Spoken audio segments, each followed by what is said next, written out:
अब हम देखते हैं, हमने जितने भी खनिज संसाधनों की बात की है तो उसमें हमने देखा था कि कुछ जो संसाधन हैं वो सीमित हैं, कुछ असीमित संसाधन हैं। तो जो सीमित संसाधन हैं ये हम अपने खनिज संसाधनों का संरक्षण किस प्रकार करें, तो उसमें हम सबसे पहले देखते हैं आपका निर्यात में कमी लाकर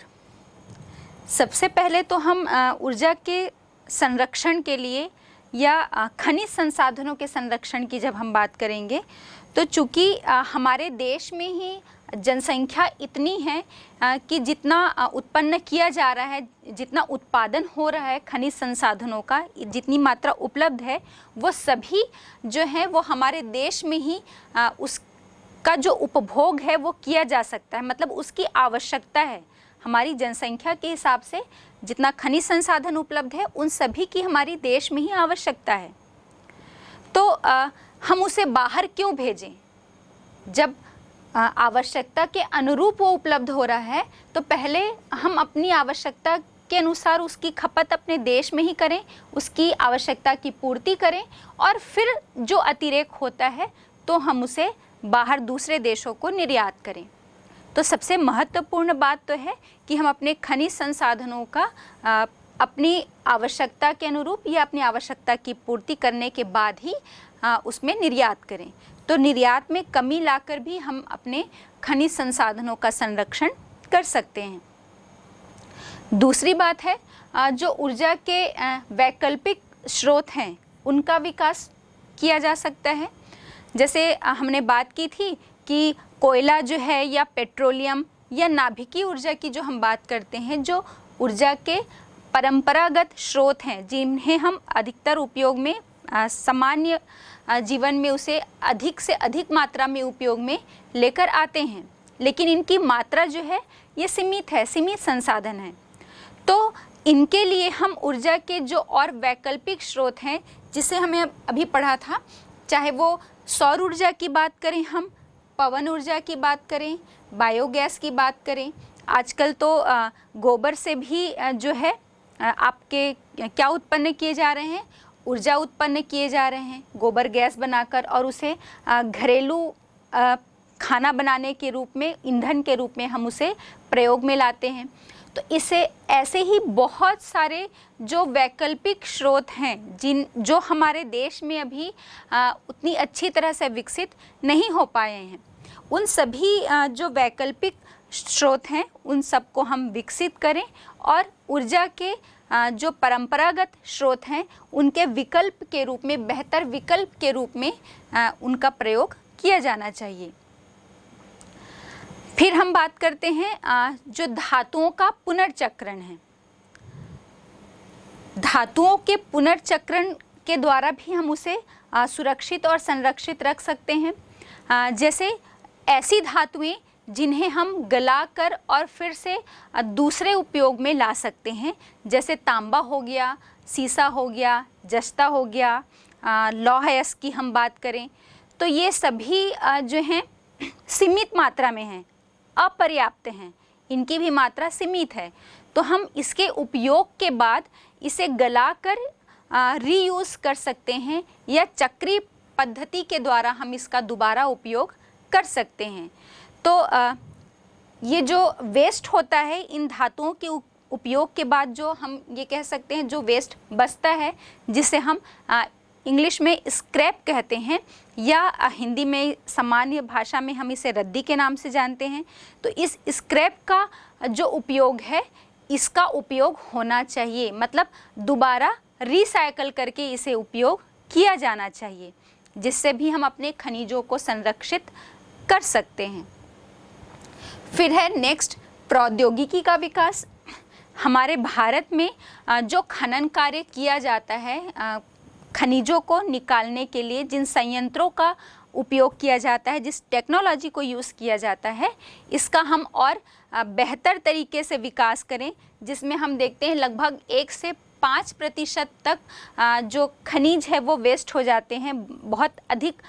या हम कहें बहुत अच्छी टेक्नोलॉजी के उपयोग ना होने के कारण तो खनन कार्य के लिए उपयोग की जाने वाली जो टेक्नोलॉजी है या प्रौद्योगिकी है, हम उसका बहुत अच्छी प्रौद्योगिकी को अपनाकर खनिजों को सुरक्षित कर सकते हैं, संरक्षित कर सकते हैं। फिर हम देखें खनिजों का विवेकपूर्ण उपयोग। ये वही बात आ जाती है जो हमने बेहतर विकल्प की बात की थी। मतलब जो भी खनिज जो हैं या जो ऊर्जा के संसाधन हमारे पास कम मात्रा में उपलब्ध हैं या जिस भी हम संसाधन की बात करें तो इसे हम विवेकपूर्ण उपयोग के द्वारा, मतलब इसका कोई भी मतलब कुछ भी अंश या मात्रा जो है वो व्यर्थ नहीं जानी चाहिए, या जहाँ पर भी आवश्यक हो जो उस संसाधन, उस खनिज संसाधन के स्थान पर हम दूसरे संसाधन का उपयोग कर पाते हैं तो वहाँ पर हम उसे अपनाकर अपने खनिज संसाधन को संरक्षित रख सकते हैं। फिर हम नेक्स्ट बात करते हैं जो आधुनिक यंत्र और उपकरणों को अपनाकर। तो हम बात कर रहे थे कि खनन कार्य के द्वारा, है ना, जो खनन कार्य में उपयोग, उत्खनन खनन में जो भी यंत्र या उपकरण जो प्रयोग किए जाते हैं उसे हम जो आधुनिक तकनीक है उसका विकास करें। आधुनिक यंत्रों को अपनाकर भी हम अपने खनिजों को संरक्षित रख सकते हैं। और इन जितने भी जो हमने पॉइंट देखे हैं, इन सबसे अधिक आवश्यक जो आपके हमारे खनिज पदार्थों को, खनिज संसाधनों को, ऊर्जा के साधन को संरक्षित और सुरक्षित रख सकती है, उन सभी में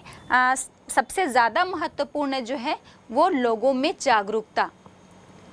जब तक आप और हम जागरूक नहीं होंगे तब तक हम अपने किसी भी प्रकार के, चाहे वो खनिज संसाधन की बात करें, ऊर्जा संसाधन की बात करें, उन्हें हम संरक्षित नहीं रख सकते। छोटी छोटी बात को ध्यान में रखकर अपने आम जो दिनचर्या है, हमारी दैनिक दिनचर्या की जब हम बात करें अपने जीवन में, तो इन सभी को अपनाकर हम अपने खनिज संसाधनों को, ऊर्जा संसाधनों को सुरक्षित और संरक्षित रख सकते हैं। आवश्यकता है आपके और हमारे जागरूक होने की।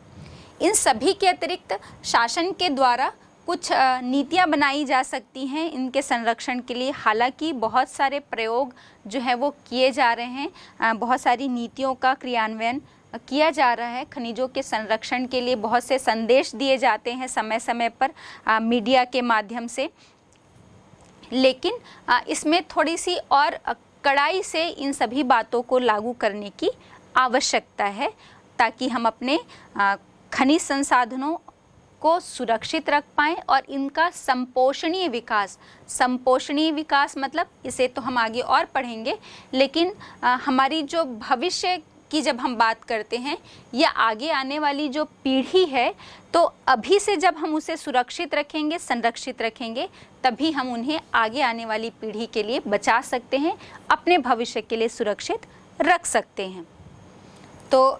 हमने देखा ये खनिज संसाधन और इनकी क्या क्या समस्याएं थी, कितने प्रकार के खनिज संसाधन थे, ऊर्जा संसाधन की हमने बात की, इन्हें संरक्षण कैसे दिया जा सकता है और हमारे देश में ये कहाँ कहाँ मिलते हैं और इनकी क्या विशेषताएं हैं। जब हम पशु संसाधन की बात करते हैं तो हम देखते हैं कि यहाँ पर जो मत्स्य संसाधन है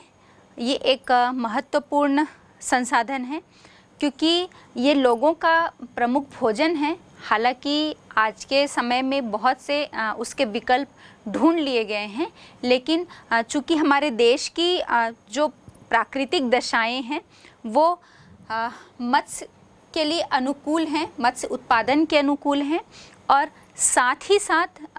ये बहुत सारे लोगों को रोजगार भी जो है वो उपलब्ध कराते हैं। हम देखें अपने भारत देश में जितने जो तटवर्ती क्षेत्र में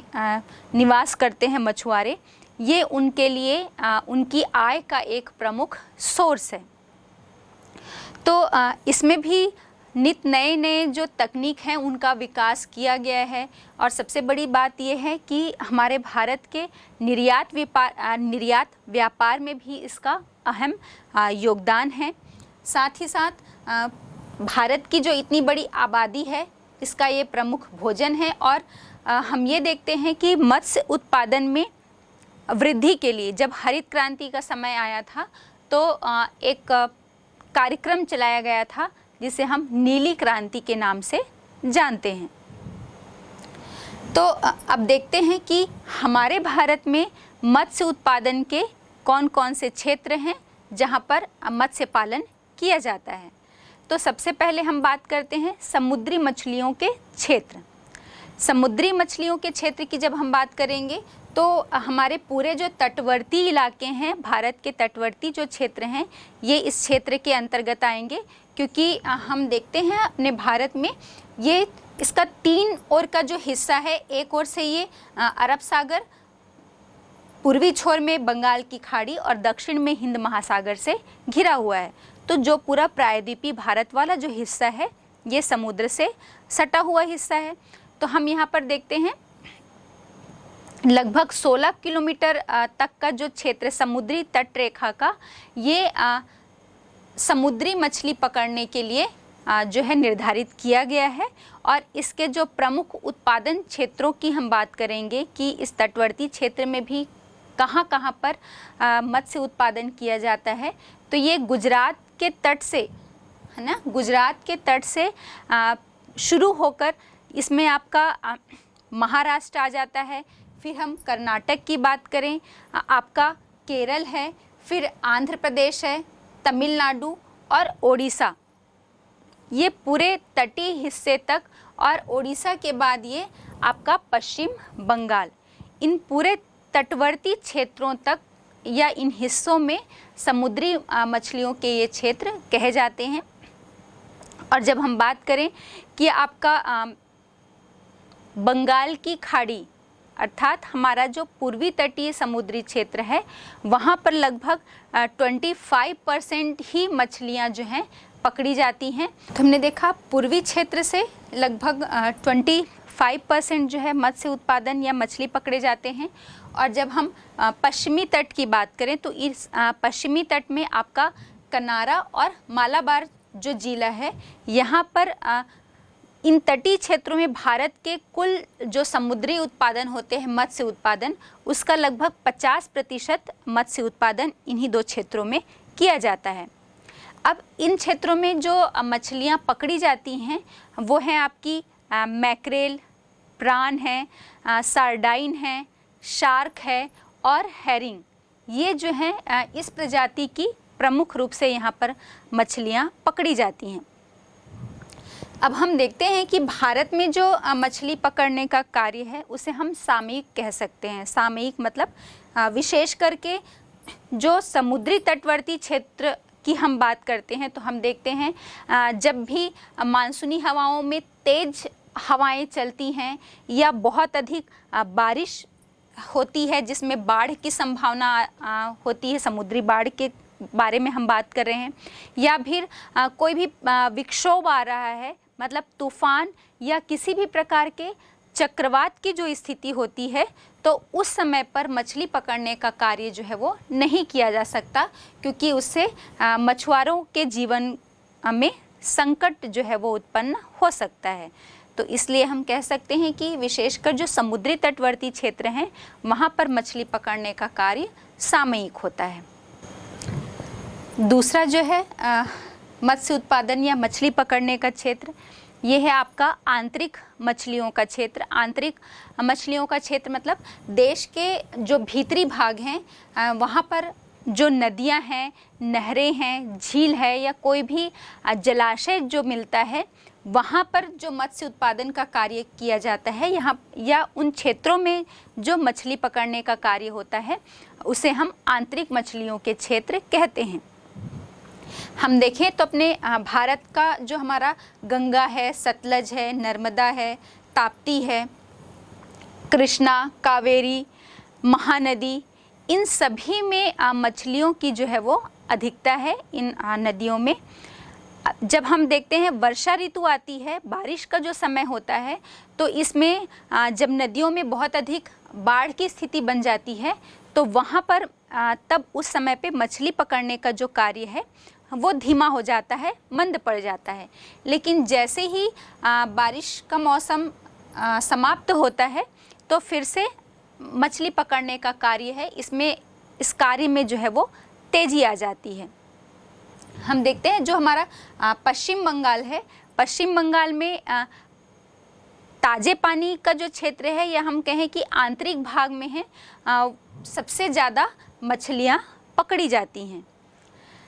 जिन भी क्षेत्रों में, जैसे हम बात करते हैं तालाब की या किसी भी जलाशय की, जहाँ पर पानी की सतह, जल की जो सतह है वो कम होती है, तो उनकी सतह में कमी के साथ साथ मछलियाँ पकड़ने का जो कार्य है वो तेज हो जाता है, उसमें वृद्धि हो जाती है। यहाँ पर जो मछली पकड़ने का कार्य है वो विशेष समय की जब हम बात करेंगे तो अप्रैल से लेकर जुलाई का जो समय है वो वहाँ पर सर्वाधिक मात्रा में मछलियाँ जो हैं वो पकड़ी जाती हैं। अब हम देखते हैं कि हमारा जो तमिलनाडु है, तमिलनाडु, कर्नाटक, आंध्र प्रदेश, मध्य प्रदेश और पश्चिम बंगाल, यहाँ पर ये जो राज्य हैं, यहाँ पर ताज़े पानी में मछलियाँ जो हैं वो पाई जाती हैं और इन्हीं क्षेत्रों में सबसे अधिक मात्रा में मछलियाँ पकड़ने का कार्य किया जाता है। आंतरिक क्षेत्र में जो मछलियाँ पकड़ी जाती हैं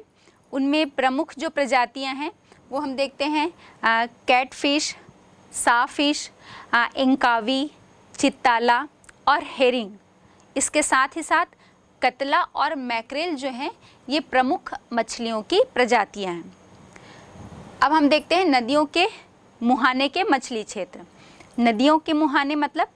ऐसे क्षेत्र जब नदियां समुद्र में मिलने वाली होती हैं, जो डेल्टाई क्षेत्र होते हैं। तो भारत में जब हम बात करते हैं तो नदियों के मुहाने वाले मछली पकड़ने का कार्य जो है ये हमारे गंगा, कृष्णा, कावेरी, गोदावरी, ताप्ती, ब्रह्मपुत्र, महानदी, ये सभी जो नदियों के जो डेल्टाई क्षेत्र हैं, यहाँ पर इन नदियों के मुहाने में मछली पकड़ने का कार्य जो है वो प्रमुख रूप से किया जाता है। और ये पूरा जो क्षेत्र है वो लगभग 5800 वर्ग मील क्षेत्र में फैला हुआ है। चूँकि यहाँ पर डेल्टाई भूमि जो है वो दलदली होती है, तो परिवहन की असुविधा के कारण हम ये देखते हैं कि यहाँ पर जो अधिकांश मछलियाँ पकड़ी जाती हैं वो असुविधा के कारण खराब हो जाती हैं। तो ये हो गई नदियों के मुहाने के मछली क्षेत्र। अब नेक्स्ट हम बात करते हैं मोती देने वाली मछलियों के क्षेत्र। भारतीय राष्ट्रीय योजना समिति जो है इनके अनुसार जो मन्नार की खाड़ी है, हमारे भारत में मन्नार की खाड़ी, सौराष्ट्र जो तट हो, सौराष्ट्र का जो समुद्री तट है, और साथ ही साथ कच्छ की खाड़ी, इन तीनों ही क्षेत्र में जो आइस्टर प्रजाति पाई जाती है मछली की, ये सबसे अधिक मात्रा में है, जिनसे बहुमूल्य मोती जो है वो प्राप्त किया जाता है। हम तमिलनाडु की बात करें तो तमिलनाडु में कमारी द्वीप का जो तटवर्ती क्षेत्र है, यहाँ पर पानवन में जो इस प्रजाति की जो मोतियाँ देती हैं जो मछलियाँ, ये प्रजाति जो है वो अधिक मात्रा में पकड़ी जाती हैं। तो हमने देखा हमारे 3 क्षेत्र हैं, पहला मन्नार की खाड़ी, सौराष्ट्र का समुद्री तट, कच्छ की खाड़ी, और साथ ही साथ तमिलनाडु का जो कमारी द्वीप है, इसका जो तटवर्ती क्षेत्र है, इसमें पानवन में मोती देने वाली मछलियों की प्रजातियां अधिक मात्रा में मिलती हैं। इन चारों के अलावा अन्य मछली क्षेत्र होते हैं, जिसमें हमारा आंध्र प्रदेश, तमिलनाडु और केरल, इन तीनों ही राज्यों के जो दलदली क्षेत्र हैं या दलदली समुद्र तटीय जो क्षेत्र हैं, यहाँ पर शंख मछलियाँ पाई जाती हैं। और ये शंख मछलियाँ जो हैं, इन शंख का प्रयोग मंदिरों में पूजा के लिए किया जाता है। इसके साथ ही साथ हम देखते हैं जो केरल है और उड़ीसा, इन दोनों का जो लैगून क्षेत्र है, लैगून झीलों वाला जो क्षेत्र है, यहाँ पर भी ये शंख मछलियाँ जो हैं पकड़ी जाती हैं। तो ये बात हो गई कि हमारे भारत के कौन कौन से मत्स्य उत्पादन के या मछली पकड़ने वाले क्षेत्र हैं। अब हम मत्स्य उद्योग की समस्या की बात करते हैं। भारत में जो मत्स्य उद्योग है, ये यहाँ पर सफलता की पूरी संभावना है, क्योंकि तटवर्ती क्षेत्र हैं, नदियों के मुहाने क्षेत्र हैं, आंतरिक नदियों के जो क्षेत्र हैं, यहाँ पर हमें बहुत अधिक मात्रा में मत्स्य उत्पादन जो है वो किया जा सकता है। लेकिन यहाँ पर जितना होना चाहिए उस अनुपात में मत्स्य उत्पादन जो है वो कम है। अभी भी छोटी छोटी नाव के सहारे परंपरागत तरीके से मछलियाँ जो है वो पकड़ी जाती हैं। तो मछली पकड़ने के लिए तकनीक का जो है अभाव है, और हमारे यहाँ परिवहन के तीव्रगामी साधनों का भी हर क्षेत्र में बहुत अच्छी तरह से विकास नहीं हो पाया है, जिसके कारण जो मछलियाँ यहाँ पर उत्पादित की जाती हैं उन्हें बाजार तक ले जाने में इनके खराब होने का डर रहता है या नुकसान जो है वो अधिक हो जाता है। और इन सभी के अलावा हम देखें कि नदियों में जल प्रदूषण और मछलियों के जो भोज्य पदार्थ हैं, उनका जो भोजन होता है, प्रदूषण के कारण, विशेषकर औद्योगिक प्रदूषण के कारण वहाँ पर हमें नदियों में इन चीज़ों का अभाव देखने को मिलता है। तो ये सभी कारण हैं जो वर्तमान में हमारे भारत के मत्स्य उद्योग की प्रमुख समस्याएं हैं। हालांकि संभावनाएं अपार हैं, मत्स्य उद्योग की संभावनाएं हमारे देश में बहुत अधिक हैं, क्योंकि इनके क्षेत्र भी बहुत अधिक हमारे देश में मिलते हैं। लेकिन इन समस्याओं के कारण इसका बहुत अधिक जो है वो विकास नहीं हो पाया है। अब मत्स्य उद्योग के या हम ये कहें कि मत्स्य संसाधन के संरक्षण के लिए कौन कौन सी चीज़ें जो हैं वो की जा सकती हैं, इनकी हम बात करते हैं। तो पहला है आपका नई तकनीक का प्रयोग। जैसा हमने अभी बात की थी कि हमारे भारत में अभी भी प्राचीन जो परंपरागत तरीके से नाव के माध्यम से मछली पकड़ने का कार्य किया जाता है, तो इन सभी के स्थान पर हम नई तकनीक, नई प्रौद्योगिकी का विकास कर सकते हैं, और इसके माध्यम से हम मछली पकड़ने की जो व्यवस्था है वो की जा सकती है, और इन तकनीकों का प्रयोग करके हम मछलियों को बहुत अधिक मात्रा में और अच्छी तरह से पकड़ सकते हैं। इसके बाद देखते हैं, दूसरा है आपका प्रशीतन का विकास। तो जो कोल्ड स्टोरेज होते हैं उनका अभाव है, और इसके कारण मछलियाँ अगर पकड़ी भी जाती हैं अधिक मात्रा में तो बाज़ार पहुँचने तक ये खराब हो जाती हैं या इनके खराब होने का डर लगा रहता है। तो अधिक से अधिक मात्रा में हमें प्रशीतन का विकास किया जाना चाहिए, ताकि हम इन मछलियों को बहुत अधिक समय तक सुरक्षित रख पाएँ, और जो भी समय है बाज़ार तक पहुँचने में, वहाँ तक पहुँचने तक इन मछलियों को सड़ने से हम बचा सकते हैं। और इसके लिए जो हमारा तीसरा प्रमुख हम कह सकते हैं, तीसरी विधि जिससे हम मत्स्य संसाधन को सुरक्षित रख सकते हैं, वो है आपका तीव्र परिवहन साधनों का विकास। तो हम अपने भारत के हर क्षेत्र में, चाहे वो दूरगामी क्षेत्र हो, दूरगामी कोई ग्रामीण इलाका हो, या कोई भी रिमोट एरिया हो, वहाँ पर भी मतलब हम भारत के हर क्षेत्र में तीव्रगामी परिवहन साधनों का विकास हमें करने की आवश्यकता है, ताकि हम जो उत्पादित मछलियाँ किसी स्थान विशेष पर हम जो मछलियाँ उत्पादित कर रहे हैं उन्हें हम बाज़ार तक पहुँचा पाएँ। फिर नेक्स्ट हम देखते हैं वैज्ञानिक विकास, है ना। तो आधुनिकतम तकनीकी का प्रयोग करके हम मछली, चाहे वो मछली पकड़ने का कार्य हो या उनके स्टोरेज करने की बात हो, इन सभी में हम वैज्ञानिक तरीकों को अपनाकर मत्स्य उत्पादन को और बढ़ा सकते हैं अपने देश में। साथ ही साथ नेक्स्ट है आपका लुप्तप्राय जो प्रजातियां हैं उनका संरक्षण करने की, मतलब हमारे देश में ऐसी मछलियां जो लुप्तप्राय हो रही हैं, जिनकी संख्या बहुत कम रह गई है, उनके संरक्षण के लिए भी हमें नीतियां बनानी चाहिए। फिर है आपका मछुआरों के लिए प्रशिक्षण की व्यवस्था की जाए। तो जो मछुआरे समुद्र तटीय क्षेत्र में मछलियां पकड़ने का कार्य करते हैं, उनके प्रशिक्षण के लिए बेहतर व्यवस्था जो है वो की जानी चाहिए, ताकि वो अधिक से अधिक मात्रा में और विकट परिस्थितियों में, प्रतिकूल परिस्थितियों में भी मछली पकड़ने का कार्य जो है वो अच्छी तरह से कर पाएँ। तो ये कुछ उपाय हैं जिनके माध्यम से हम मत्स्य संसाधन का संरक्षण कर सकते हैं।